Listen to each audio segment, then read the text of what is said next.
Hey logo designers, today I'd like to show you how you can add padding or clear space to your logos when you export them from Logo Package Express. In order to add padding, we need to go to the Padding tab in the Settings page. To get to the settings, you can go to the upper right corner of the panel and click the gear icon. There are several tabs here, but today we're going to be looking at the Padding tab.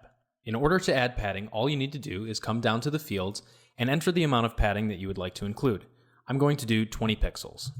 And instantly you can see that the padding has been applied to all of the artboards. You may want to apply padding unevenly or in different amounts on each side of your logo. In order to do that, you just click the link icon until it's broken. Then you can add custom amounts for anything you want, really. I'm going to change it back to the way it was before. I'll turn the link on and I will put in 20 pixels. You can change the unit for your padding by going to the unit dropdown and choosing any of the available units. Let's say we wanted to add 13p to each side. This is in picas.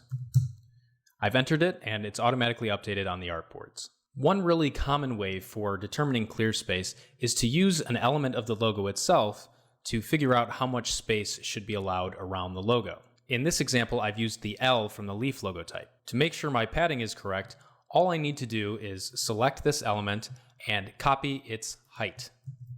Once I do that, I can return to the logo package working document and I can set this to pixels and put in the height that I just copied from the other document. And I will paste that in and check to make sure that everything came out correctly.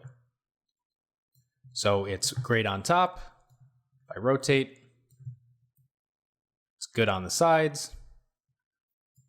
And lastly, it is accurate on the bottom. So there you have it. That's how you can use Logo Package Express to add padding to your logos. Thanks for watching.